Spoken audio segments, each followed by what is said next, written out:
कधीच नाही चुकणार तुमचे फेवरेट टीव्ही शोज झी5 सोबत, तेही एकदम फ्री. मी जर अमोल बद्दल तुला सांगितलं असतं तर केलं असतंस का रे साखरपुडा?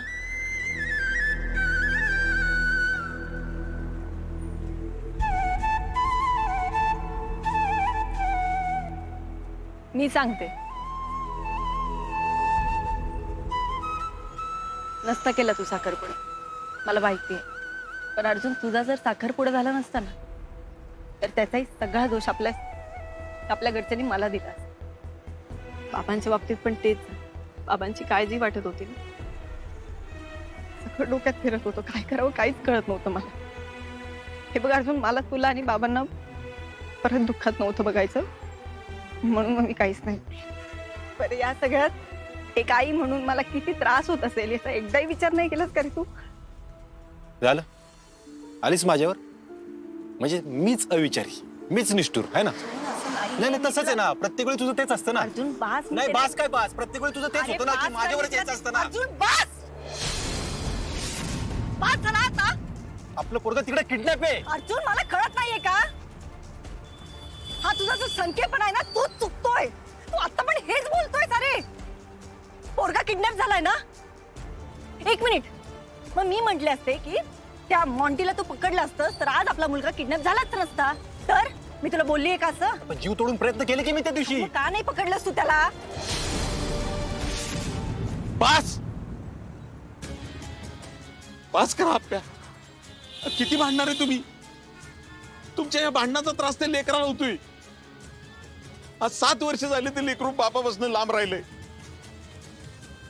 अर्जुन, अरे पुण्यात आल्यापासून ती लेकरू एकच विचार करते, बापाला कसं शोधायचं, बाबाला कसं शोधायचं. आम्हाला विचारायचं माझे बाबा कसे दिसतात. त्यांनी नुसतं आम्ही सांगितलं त्याच्यावरनं चित्र काढलं, माहितीये का? आज ते लेकरू गायब झालंय आणि तुम्ही त्याला शोधायचं सोडून भांडताय कसले? दाजी, तुम्हाला कळणार नाही हो त्याची तुमच्यासाठीची ओढ. त्याला आधीच कळलंय की तुम्ही त्याचे बाबा आहे. दिदे, तू त्याला 86ची गोष्ट सांगितली आणि दाजींच्या साखरपुड्यात त्यानं ओळखलं की हेच त्याचे बाबा आहेत. माझ्या अमोलला माहिती होतं मी त्याचा बाबा आहे म्हणून. हो दाजी, अहो म्हणून तर त्यानं तुम्हाला मिठी मारली की. सिंबा, काय झालं बाळा? भीती वाटली. ते घाबरायचं नाही, मी आहे ना आता इथं. तू काय बोलतोय विजय? हो दिदे, त्यानं कुणाला नाही सांगितलं, फक्त मला आणि त्याच्या मित्रांना माहित होतं. समोर काय पोळे मस्तात माझे बाबा हे कळले मला.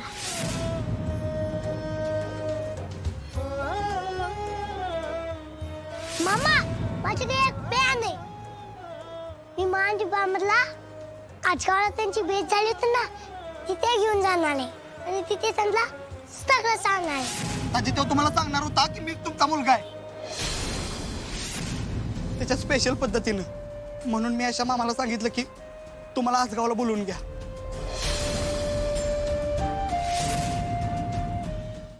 झी5 ॲप डाउनलोड करा आणि पहा सर्व एपिसोड्स एकदम फ्री.